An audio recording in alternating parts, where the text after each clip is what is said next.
I'm going to music special, and can't you tell that I feel swell? I'm gonna clap along and sing my favorite song in order to listen music special.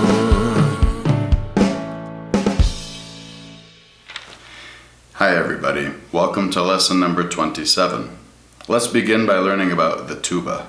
What instrument is that? What instrument is that? How does it sound? Where is it found? But first of all, you must tell me now, what instrument is that?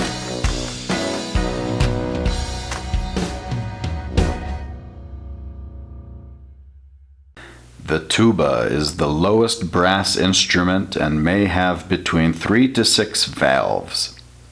The bass tuba was invented in Prussia in 1835. Today, tubas come in 3 sizes, from lowest to highest, the B-flat, C, and F tubas. Tubas are played in military bands, marching bands, orchestras, wind ensembles, and popular music.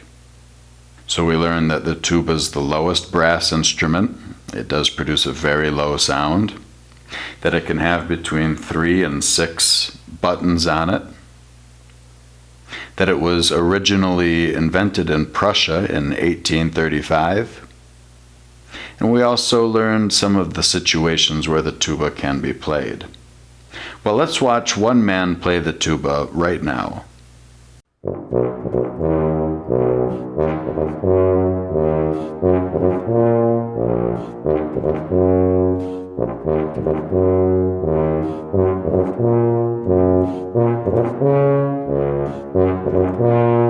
I'm Steve Campbell, and I'm the principal tuba of the Minnesota Orchestra. I've been playing with the orchestra for 12 seasons now, and I've been playing the tuba since about the age of 9. I initially got interested because my dad is a tuba player and a band director. Okay, now the tuba, making a sound on the tuba starts with the mouthpiece. And a lot of people, you get the question of how do you make sound on a brass instrument? All brass instruments have a mouthpiece. How do you make sound on a brass instrument? A lot of people say, well, you just blow. And if I do that, what happens?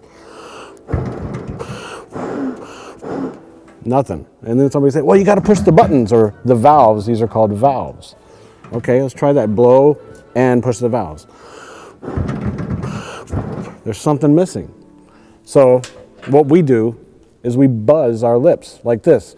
And then you buzz it into the mouthpiece. And then the tuba or any brass instrument works as an amplifier, and it projects the sound.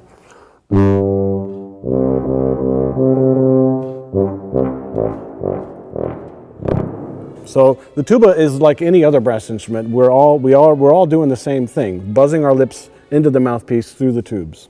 The tuba a lot of times is considered an oompa instrument. You'll hear the tuba do a lot of this kind of stuff.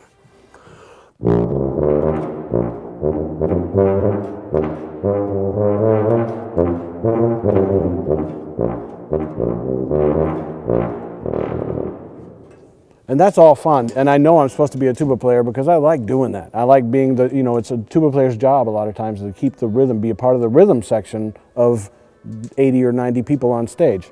But we do get to play the tune sometimes. Here's one that I particularly like. It's from Prokofiev's 5th Symphony.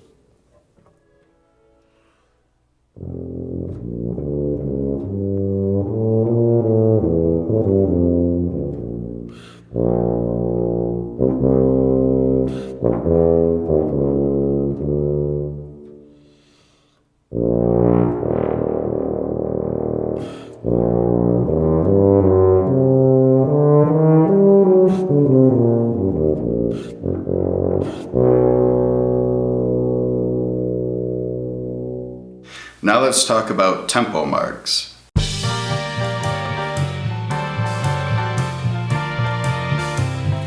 Musical chat.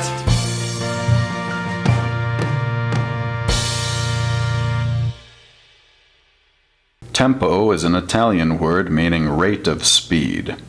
Tempo marks tell how fast or slow the music should be played. Tempo marks are also written in Italian. So in this box we have some Italian words and their English meaning. Largo means very slow. Adagio means slow. Andante means moving along, like at a walking speed. Moderato means moderately.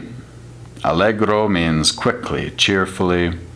And the fastest of them, vivace, lively and fast. Moderato may be combined with other words too, like allegro moderato, slightly slower than allegro, but quicker than moderato. We also have gradual changes of tempo. Terms used to indicate a gradual change in tempo are, in Italian, ritardando means to get gradually slower, and the Italian word accelerando means gradually faster. Let's clap together a bit. You can see that I've put some eighth notes up here in 4/4 time. We're going to try to clap the same rhythm 3 different times in 3 different tempos. And the first tempo is largo, which is very, very slow. So I've set the metronome to 45 beats per minute.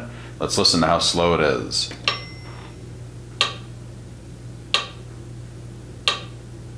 1, 2, 3, 4. 1, 2, ready, clap.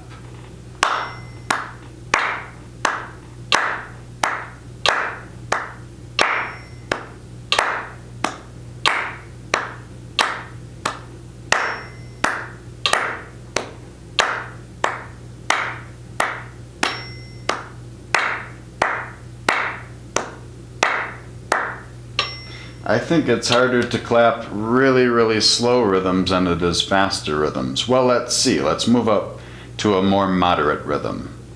Okay, I've set my metronome to 97 beats per minute. Moderato is the tempo marking. Let's listen to it and then we'll clap it. 1, 2, 3, 4. 1, 2, ready, clap.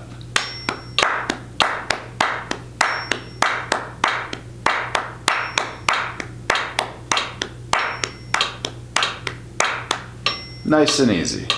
All right, our new tempo marking is vivace, very lively. I've set the metronome to 140. This isn't the highest possible. You could go very, very fast. But this is fast enough for us today. So let's listen to 140 beats per minute and then we'll clap. 1, 2, 3, 4. 1, 2, ready, clap.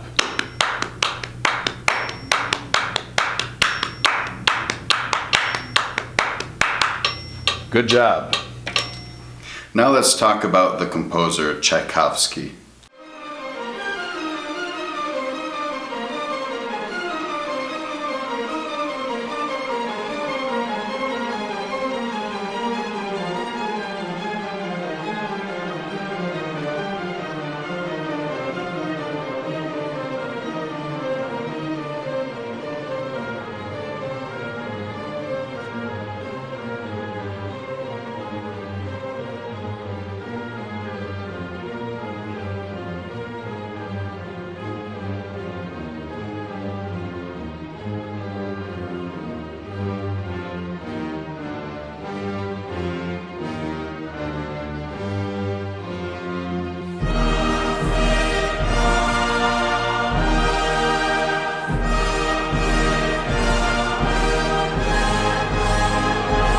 Tchaikovsky lived a tragic and relatively short life. He studied law and did not become truly interested in music as a career until he was 22 years old. Tchaikovsky was a very nervous man, lacked self-confidence, and his constant worrying eventually destroyed his health. Tchaikovsky developed a correspondence with a Russian widow, whom he never met in person, who gave him important financial and emotional support for a while. Tchaikovsky was a well-traveled man, making trips to Germany, France, Italy, and even the United States. Though his music sometimes shows an international influence, his heart and soul remained rooted in Russia, and he incorporated Russian folk music into his works. Tchaikovsky's music reflects his strong emotions. Works like the 1812 Overture, the Nutcracker Suite, and the Romeo and Juliet Overture Fantasy cast musical spells over audiences with their memorable melodies.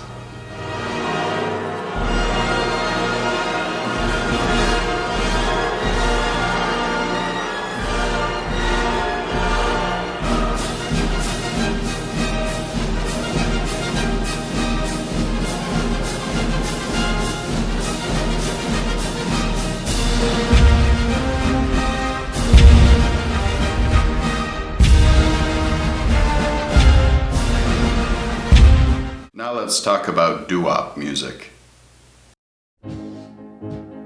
Doo-wop started in the cities in America in the 1940s. It is a kind of music which depends a lot on the voice. In doo-wop, there are usually a group of singers, all of whom sing different parts. One person sings the bass, another sings in a voice a bit higher than the bass, another sings in a yet higher voice, and so on, up to the highest voice, singing in falsetto. Let's listen to a falsetto voice. This is Frankie Valli. He switches in between singing really high with his normal voice and then in falsetto. Listen.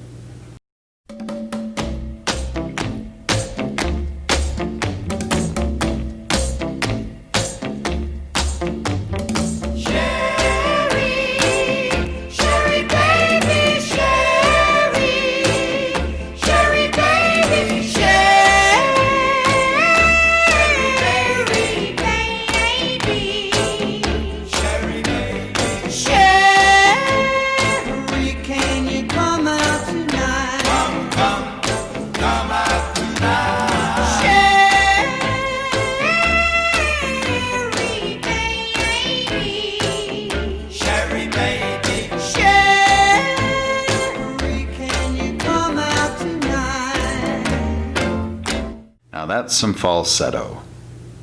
Doo-wop is usually fun and upbeat, and to me, it always sounds good. Thank you all for coming and for paying attention. I appreciate it. I'll see you next time. Bye. Well, I'm going to music special, and can't you tell?